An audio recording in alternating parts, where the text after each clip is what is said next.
Thank you for joining us again today. We're glad that you are tuning in every week and you're watching and receiving what the Lord has for you. Today we're going to look at a familiar part of Scripture, and hopefully you'll see something or hear something today that will help your life and be a strength to you or give you some direction in your life. We're going to begin today in the 5th chapter of Matthew, and I'm going to read throughout the chapter, but we'll just read a few for you to get a gist of what we're trying to bring to you today. But we're looking in the first verse of Matthew 5, and it said this: "And seeing the multitudes, he went up into a mountain, and when he was set, his disciples came unto him. And he opened his mouth, and he taught them, saying," and then it goes on. This is the first time that Jesus really spoke to the masses of people. And he addressed a lot of things that were in their life. It's the first time that the word of Jesus is recorded. And it brings out different things.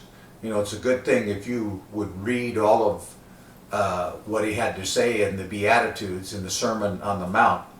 You would see there are a lot of things that will help your life and touch your life. But whenever he began to speak, he was revealing a new direction for people's lives.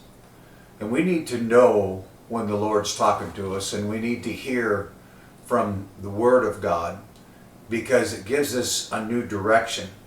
It lets us know where we're at, and it lets us know the possibilities of where we can go forward in our life and maybe walk out of trials and tests that have been a part of our life. But you can come to this place where you receive a direction that takes you out of all of those things, and it brings you into something that is a comfort to your life. Now, up until this point, all they'd known was the law. And all it did was speak to the religious view. It didn't speak to the everyday man. It didn't speak to a lot of different people. It didn't speak to anyone outside of those that handled the law. And so this was an introduction by God to the life of all people. And it was inclusive of all people. You see, the law was taught by the Pharisees, but there was no practicality of life in it anymore. And it didn't meet everyday needs. And it was just rules and regulations. There was no grace or mercy or love. It was just a regulation. It was just a law to people. And if as long as you had the law and it was spoken and it was enforced, then when people didn't do what the law said, they became a lawbreaker. You know, people don't need laws in their life to rule their everyday living. They need grace, and they need mercy, and they need faith to guide them and take them forward in their life, instead of something hanging over their head, waiting for them to make a mistake and then lowering the boom on them, so to speak, and not really helping someone, not really letting them experience the blessings of being forgiven and allowed to, live a new life, instead of keep living under the expectations of other people. Now, whenever Jesus began to speak to the multitudes, he was speaking a new revelation. This was coming to people in a way that they had not heard it before. And it touched their hearts. And it made a change in them, and it created an enthusiasm in them, and it allowed them to come up out of the place that they've been in and begin to experience God for themselves, instead of being always pushed to the side and always being told what to do and always given the rules and the regulations of how they were supposed to live their life. There was no mercy with it. There was no grace with it. It was all law. And people don't do well in law. There are people that are that way today. That's all they know. But they're missing an important part of God in their life. And whenever he spoke of this new revelation, he also talked about a new way of living and a new way of walking by faith instead of walking in regulations and laws. And Jesus was trying to, when he was speaking, he was trying to free people from what had bound them. The law became something that was binding to their life. He wanted people to be free. He wanted people to hear from God themselves instead of waiting to hear from someone else that just got up and preached the law to them. Now, this new revelation and this new way of living and this walking by faith that became something that was new in their life, it brought a freshness to the life. It was something that was fresh, it was alive, it touched them, it helped them, it did something for them that had never been done before. Now when we look in Matthew, the 5th chapter, we're going to skip down to the 43rd verse and concentrate on these few verses today. There's a lot in there. It's all about the practicality of living for God and the things that we need to know to live and walk by faith. Let's look in verse 43 of Matthew, the 5th chapter. And it says, "You have heard that it has been said, you shall love your neighbor and hate your enemy. But Jesus said this. He said, but I say unto you, love your enemies, bless them that curse you, do good to them that hate you, and pray for them which despitefully use you and persecute you." Here he's given a simple direction to them to walk by. It's not complicated. It's not something that's hard to do. It's something that when it comes into our life becomes a lot more easier, and there's more of an even flow to our life instead of the highs and the lows that sometimes come because we're trying to make our way through life.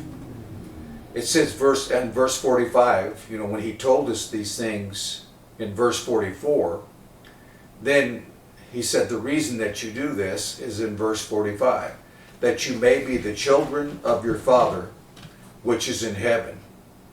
For he makes his sun to rise on the evil and on the good, and he sends rain on the just and on the unjust. Now this is what God does to make his ways known to mankind. His ways are not our ways, and going our way eventually becomes unfulfilling. So you see, there is a way to walk in God. There's simplicity in walking in God. It's not a complicated thing. Anyone can do it if they just receive the Lord into their life and they receive the simple things that the Word gives us to walk by and live by, instead of struggling with all these different things to try to make it and try to go forward in life.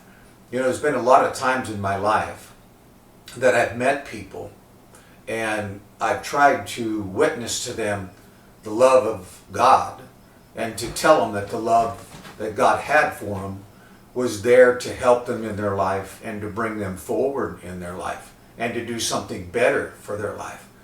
And I've had people look at me and say, I can never make it.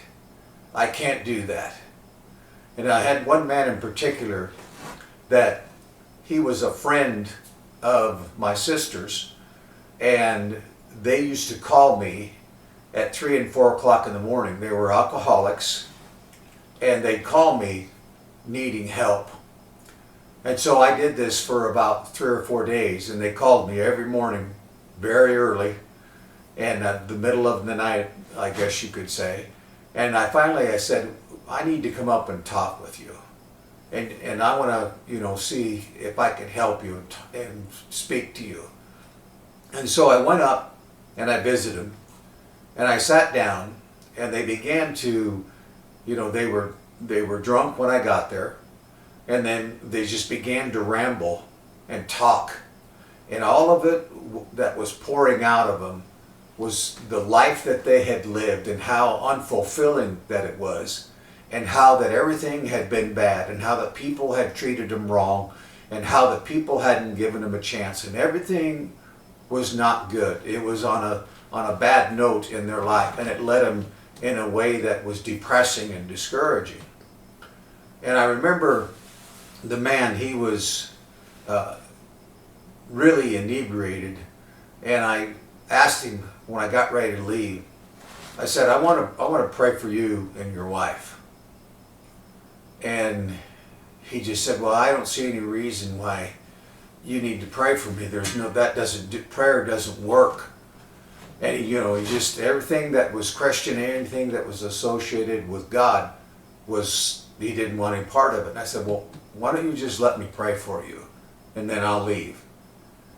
And I laid my hands on him, and I started to pray for him.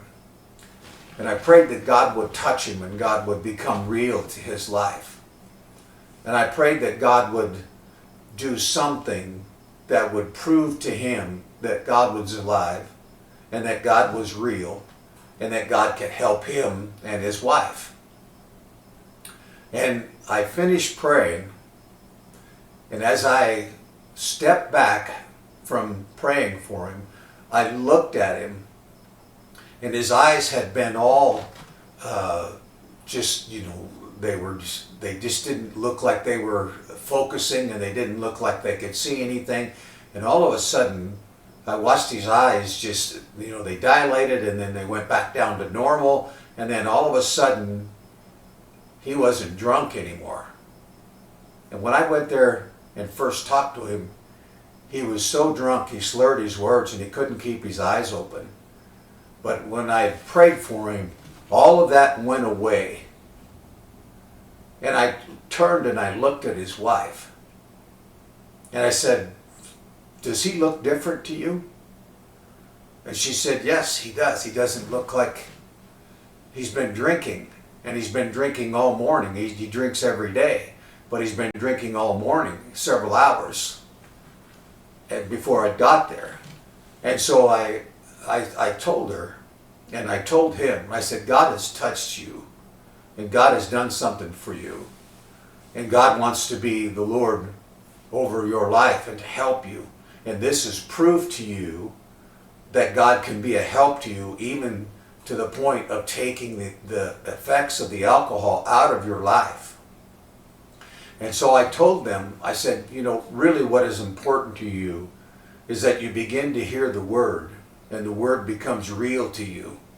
And I said, I want you to come visit the church that I'm going to. And I said, you come in, you sit in the back, whatever you need to do to feel comfortable there. And I said, and I'll wait out front for you when you get there. And he came that Sunday, and he walked up to me and he shook my hand, and I told him, I said, I'm really glad to see you and your wife here today. And he said, this is the first and the last time that we'll be here. I said, what do you mean? He said, when I told my father-in-law what had happened to me, he told me I was a hypocrite and that I didn't belong in church and that I was pretending on being something. And I said, Jack, you know what happened to you, and you know that God touched you. And he goes, yeah, I know, but he said, I can't live with the downgrading and the words from my family telling me that I'm just faking it and I don't deserve it. And that was the last time that I saw him. A few months later, I opened up the morning paper and saw that he had a terrible accident in town, and he had been driving drunk, and they arrested him and put him in jail because he was a reoffending person of drunk driving.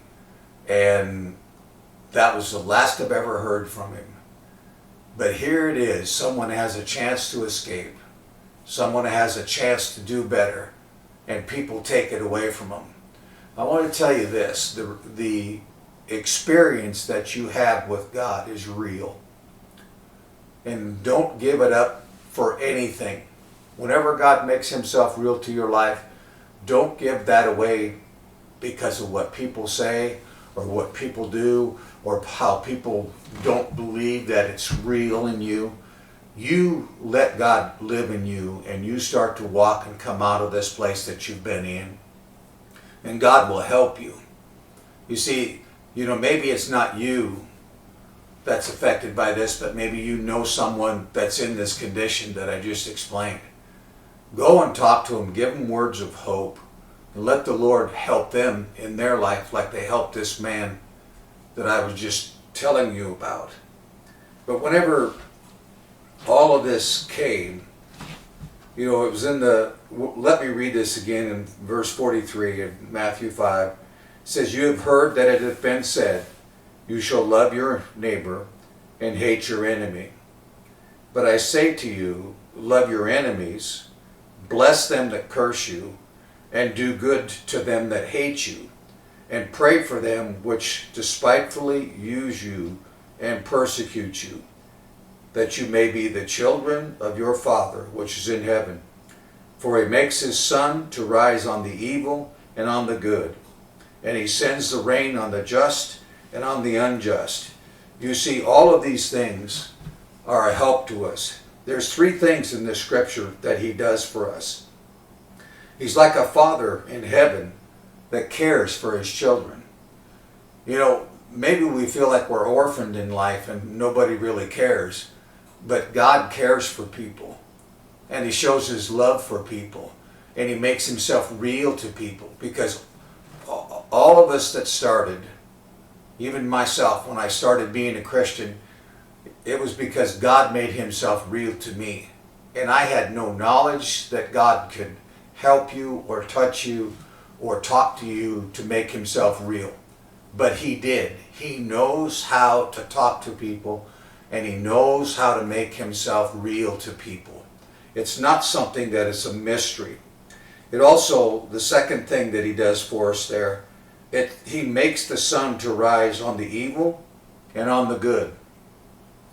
Or you can look at it this way: he gives people mercy and grace to start over daily.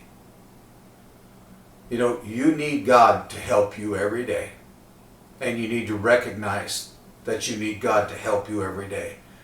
But the thing about it is this: he is ready to help you every day. He has enough grace and he has enough mercy to help you start your life over. You're not a perpetual failure. You're a possibility that God can take you and change your life. You see, he is not a 3 strikes and you're out God. Some people, that's the way they are. I'm done with God. I can't make it because I failed too many times. They don't understand that he has the love and the mercy and the care for us, that he takes us from whatever condition we're in. He takes whatever reason that we use to stay away from him, and he removes it from our life, and he comes to us and he makes himself real to us. He sends a refreshing daily, and that's where he was talking about he sent the rain on the just and on the unjust. You see, rain is like the presence and the effect of God in our life.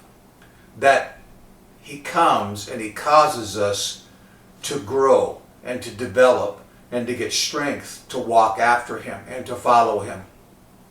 You see, if you look in Matthew 13, and it's the parable of the sower, and it always talks about a seed going into the ground.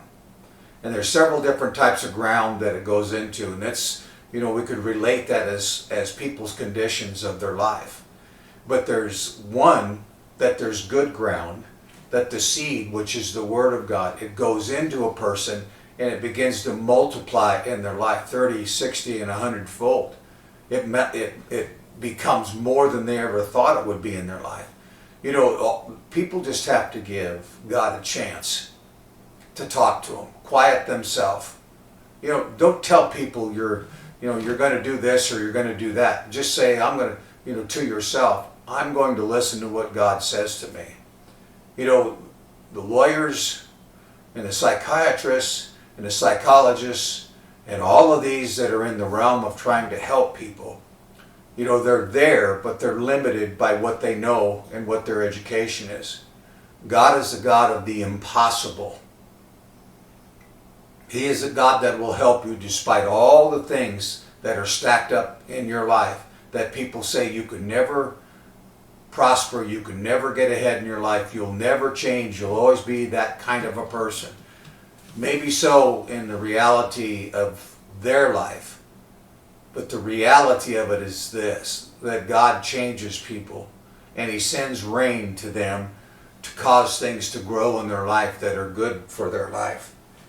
You know, Peter, 1 Peter 5:7 says this. It says, casting all your care upon Him, for He cares for you.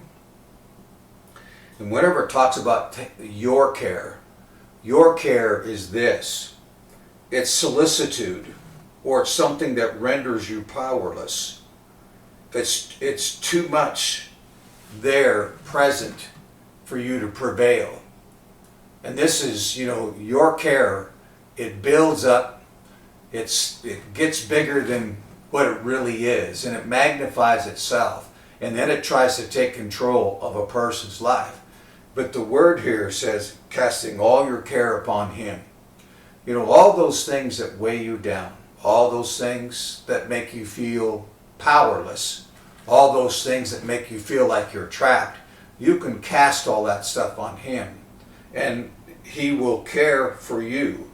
And His care is different than the care that people have for us, because they'll go so long and they'll get tired and they'll get worn out from it. But God's care and His love never fails. It never stops short and doesn't meet the need of our life. You can be someone who helps break the boundaries of those who are in need. Because in verse 46 of Matthew 5 again, it says this, for if you love them which love you, what reward do you have? Do not even the publicans do the same thing? And if you salute your brethren only, what do you more than others? Do not even the publicans do so? You see, he's saying, look, if this thing is happening, it's got to be something that's different, because here's all these others that if you love them, they'll love you. What reward do you have if because the publicans do it? So there comes this change. And verse 48 says this, be ye therefore perfect, even as your Father which is in heaven is perfect. Now a lot of people have trouble saying, I'm perfect. Or with all confidence, I don't have anything wrong with me. But listen to what this word perfect, when he says be perfect even as your Father which is in heaven is perfect. It means to have one's mind and character reaches a height or a place where there's virtue and there's integrity in their life. You see, whenever God begins to work on us, it starts to change what we are and how we are. It takes all the garbage out of our life, and it starts replacing those things with things that are valuable to us, and makes us happier and makes us more peaceful, because there's good things happening to us instead of bad things happening to us. The word perfect here, it's used in the context of loyalty. Be perfect as God is perfect. You can start to trust God with everything that you have. With your life, with all the things that are in your life, with your job, with your finances, all the things that become important to us, with your children, with your loved ones.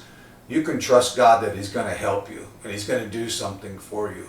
And He's not going to leave you in the midst of a problem, but in the problem He's going to come into the midst of it, and He's going to bring a solution that works for people. Whenever you get to this place where you start trusting God and turning things over to Him, it's not a time to follow religion, but it's to follow the leading of the Holy Spirit and not the spirit of this world.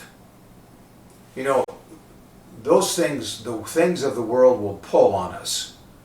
It'll make us afraid to step out and to trust. But when God gets into our life and he begins to show and prove himself, then we start to turn things over to him and we cast all of our care upon him, and it lifts the burden off of our life and makes us free in our spirit and in our life. You know, we may be going through very difficult things, but learn to cast all your care. The stuff that keeps you up at night, the stuff that depresses you, the stuff that makes you, tired and discouraged all the time. Cast all that on him. And let him carry the burden of our life, and so that we can be free. It's something, whenever God does things for us, that it changes our life and changes our experience. But I want to look again at Matthew 5:44. I want to look at it a little bit differently. And I'm going to show you some things that if you do those things, it will bring a change to your life. Let's look at verse 44 again. But I say unto you, love your enemies, and bless them that curse you, and do good to them that hate you, and pray for them which despitefully use you and persecute you. Now here are 4 things that is saying, put these things in your life. Begin to do these things. And let's just look at it simply. Love and bless and do good and pray.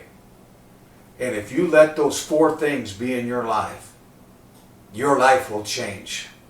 Love and bless and do good and pray. People are always looking for simple answers to complexities and complex things of their life. And they think, how in the world am I ever going to get out of here? Go back to this simple formula. Love and bless and pray and do good to people, and then things will change in your life. Because when it says love your enemies, it's saying love is a greater power than the power that your enemies have. Love here is a friend type love.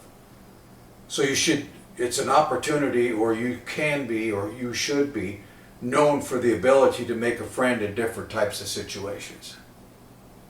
Whenever you start loving people and becoming a loving person, there's people they're going to fight against what you're trying to do. And they're not going to agree with you. I've had people in my life that, it was a real test for me. And they were very difficult for me. And they, expended a lot of energy in hating me and making me look bad in front of other people. And then one man in particular, I couldn't do anything right. And he always told everybody in the shop that I worked in, it was a welding shop, and so there were lots of people at work, and he always told them how bad I was and how I wasn't this and how I wasn't that and all these kind of things. And it became a very difficult thing for me to put up with, because this man also was a Christian, but he just had all this thing inside of him that he couldn't be happy. And he just took everything out on me. And I prayed, and I prayed, and I prayed, and I prayed. And one day the Lord, I can remember this, I was kneeling by my bed and I was praying. And the Lord spoke to me, do you want your answer concerning this person? I said, yes, I've prayed so long for this answer, and I've suffered so many things because of this person. I said, yes, I want something to happen here. And he said, go to work tomorrow and go up to him and tell him that you're apologizing for the way that you treated him. And I went, wait a minute. I said, I don't know whoever's saying this, but I'm trying to listen to God, and whoever just said that needs to get away from me. this is crazy. I thought in my mind, I thought, what in the world is wrong with me? I'm thinking all this stuff. And then the voice came back to me again and said, no, I want you to go tomorrow. And I want you to apologize to this man for all the wrong that you've done. I said, I haven't done any wrong. He said, go to work tomorrow, apologize to the man for all the wrong that you've done. I thought, all right, I don't know if this is God or not, but I'm going to try it. So I went to work that next day, and I did not want to make eye contact with the person, because I knew if I did, I'd have to do what the Lord had put in my heart to do. And I said, how can I love a person that's been that much of a problem to me? How can I bless them when all they've been to me is a curse to me? How can I, do good when all they've done is do bad to me? How can, but then it comes back to prayer changes things. Prayer changes the whole problem in front of you. You think, well, it's always going to be the same, but no, prayer changes things. But here's the rest of the story. I held off. I just didn't have the courage to do it. And finally, the Lord just, had my head down. The Lord said, go now. And I said, okay, it was strong enough in my thinking that I said, okay, I'm going to do it. And I looked up, and here was this guy that I was supposed to apologize to, talking to his main person that, they always agreed to everything together. They were best buddies. And when this one would criticize me, this one would laugh and mock me. And I'm thinking, oh, Lord, I can take one of them, but not both of them. And the Lord said, go now. And I went, okay. So I walked up to the man, and I said his name, and I said, I want to just tell you this. I said, I am sorry for the way that I have treated you. And I stopped, and the other guy that was standing there, his mouth dropped open, and the guy that I just said that to looked at me and said, you should be sorry. You've treated me so bad, and I don't have any respect for you at all. And you've done all these things, and you should be apologizing to me. And I just put my head down, and I just told him, I said, I'm sorry. And I turned around and I walked off. And I thought, God, how did it ever come out like that?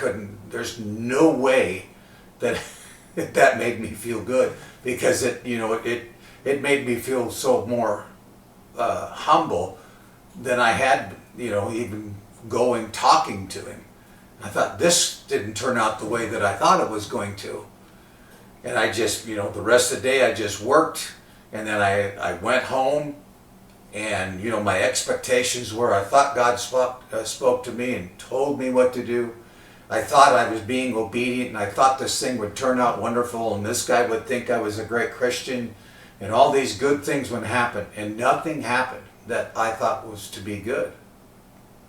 But I went back to work the next day, and that man was a changed person.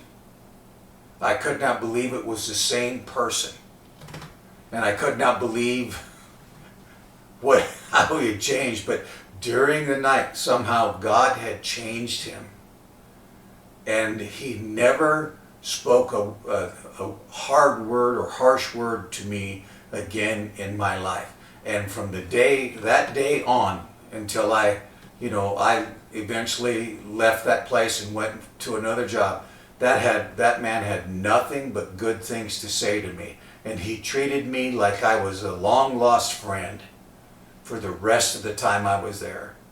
You see, the simplicity of things, and I talked to you about loving and blessing and doing good and praying. It's all that's in us is expended in energy towards people that don't really like us or care for us, people that don't really have any place in their heart for any kindness towards us. But you see, when you do the Word, and you live the Word, and you talk it, like God tells you to talk it, then the results that come from being obedient to those, even though, these things might have been hard to do, but when you become obedient to those things, and you say, all right, I'm going to love, and I'm going to bless, and I'm going to do good, and I'm going to start praying. And it's all for things that don't add to your life. God says, I'll take all of that and I'll turn it around and I'll make it right. And I'll make you look like the honorable person. When all of that happened, everybody else that worked in that place where I was working and heard what happened, they all had more respect for me because I'd done something that they thought that this man didn't deserve that kind of kindness or forgiveness. But when God told me to do it, I did what He told me to do, and it turned to my favor. And people were amazed at the change that this person made. And after that, I refused to talk about anything that was in the background or the back history of that person. It was just every day was a new day. And God made that possible. And God can do those things for you if you'll believe it. These things prove that we're a Christian, but it also brings a fullness back to the life that we have instead of being drained out of us because of circumstances that we have to deal with every day. God can change the impossible. God can do what you need for your life. When He said to bless, it meant to speak well or to bless or thank or invoke, and it would bring a prosperity. I can't tell you the number of times that I've just been a blessing to people that didn't deserve a blessing. But because of it, something changed and something happened. Because I was living and acting out a part of the Word that I'm talking to you today. When I bring these things and I tell you these things, I've walked this. I've had to walk this out. And it proved itself in me time and time and time again. I can't tell you. I don't have enough time to even tell you how these things worked out. But you see, whenever you do good, you benefit somebody else and not yourself. You don't do it to get praise. You do it to benefit somebody. And when you do that, the Lord gave His life. Jesus gave His life for you and I. He didn't give it for His wrongs. He gave it for your wrongs. And when you do good, you're doing good for others' sake, not your sake. But what will happen to you when you adopt that in your life is God will start giving you favor and start helping you in your life and increasing your life where there was no increase before. It says the last thing there it said to do was to pray for them to despitefully use you. You pray the extra that's needed to gain the victory for others. I don't know how you are in your prayer life, but I came to a point in my life where I used to spend a lot of time praying, and I had a lot of needs, and I'd pray those needs. And I said, God, I need you to help here and here and here and here and here. And one day God spoke to me, and He said, if you'll start to pray for others, and that's what all you'll do when you pray, is you pray for others. He said, I'll take care of all of your needs. And from that day on, my prayers were for other people's only. I never prayed for myself. And God has always taken care of me. And God has always blessed me. And God has always made a way for me where I thought it was impossible. But it was because I obeyed and I prayed for others instead of myself. If you want a key to getting your life full of the things that God has for you, then start to pray for others. Do good for other people. Bless other people. love other people. You know, this world is so love central on itself, and it's looking for its own blessings and trying to make its own blessings. And it only does good to get good back. And it doesn't pray very much. You see, they're receiving a life that's not the fullness that they need. But when you start to give yourself for other people, then God says, all right, if you'll do that, I'll bless you and I'll make you full. And I'll make you blessed. And I'll make you happy. And I'll do good for you because you've done good for others. You've given and you sacrificed of yourself. And you've blessed other people, not expecting anything in return. And you've prayed and you've sought me, not for yourself, but for other people.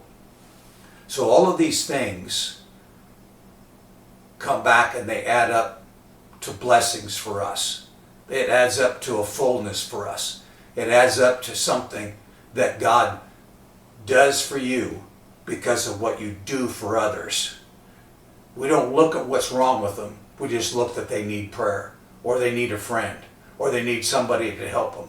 I can't tell you all the times in this life where God has made me a blessing to somebody by accident. But it was because I had it in my nature. I'd finally learned it, that it became a part of the nature that I have. You know, I was thinking this morning that there was a time that I'd flown to Africa, and I've been in Nigeria, and it was very difficult to be there, but I preached, you know, and really poured myself out in that time that I was there. And I got back into my home airport, and I was standing out on the sidewalk, and I was exhausted. I'd traveled about 30 hours straight, and I was waiting for my wife to get there, and this man was walking up behind me, and he's walking back and forth out on the sidewalk. And I mean, he was cussing to high heaven. And I thought, man, that's the last thing I need, is to listen to somebody like that when I'm wore out and I'm tired. I just want to get in the car when my wife gets here and go home. And the Lord said, go talk to him. I said, Lord, no. I'm wore out. I said, you know, I'm tired. I said, I just, you know, I don't have the energy to deal with this guy. And the Lord said, go talk to him. And so I walked up, and I mean, he was in a rage, and he was having a cussing fit. And I walked up to him and I said, can I help you? And it just stunned him. And he stopped and he looked at me and said, what do you mean? I said, well, I'm listening to you and things aren't going right. I said, can I help you? He said, well, someone was supposed to pick me up, and I lived clear, you know, like 50, 60 miles away from the airport, and I don't know how I'm going to get home, and all this stuff is going on. And I said, well, come here. I said, let's go see if we can help you. So I walked over to a counter where the bus that's where you went to get on the bus. And I said, and I was going to buy him a bus ticket. And I said, is there a bus going into the city to where he can get in the bus station and get a bus to where he needs to go? And they said, nope, last bus just left. And so I walked over to somebody else. I said, this guy needs to get somewhere. Can you help him? They said, no, we can't help him. So about that time, my wife drove up, and I told the guy, get in the car. And we drove him to the bus station. All the buses had left. And so we started out, and I was driving out of the city, and we were heading towards his house. And he said, you know, just drive me to the edge of the city and I'll make it from there. But I told you all that to say this, because in the middle of it, of me trying to help him, and we went several different places trying to do, you know, get him to where he needed to be, he turned at me. He's walking ahead of me, and he turned and he looked at me and he goes, are you a Christian? And I went, yeah, why? He says, I knew it. He says, you're doing all this stuff and you don't have to. And he says, I don't know why it is But he said, I always find a preacher or a Christian that helps me when things aren't going right in my life. And I said, that's just God showing you that he loves you and cares for you. And he was just, he was stunned and amazed. So I was a part of something that had been going on in his life. He'd met Christians and pastors to help him. And here comes another Christian and does the same thing. So it proved to him that Christians are people that have a love for people, and they love others more than they love themselves. And they give to others more than they give to themselves. They don't have limits of what they do for other people, because they pour out of what they have and they help because God has poured into their life. I can tell you, I pour out and I do things, and my wife does things, and we do things for people because of we could never pay God back for everything that he's done for us. I don't have enough time to tell you all the things that God has done for our life. It's just one thing after another, and it's amazing that it just when you think it can't be, God makes it possible. So I want to tell you, learn these things that I brought out to you today. Love and bless and do good and pray. And when you do those things, you're not thinking of yourself. You're thinking of other people, because you love other people. Don't waste all the love on yourself. Love other people. Bless other people. Do good to people. And pray for people. And when you do, God will take care of everything of your life.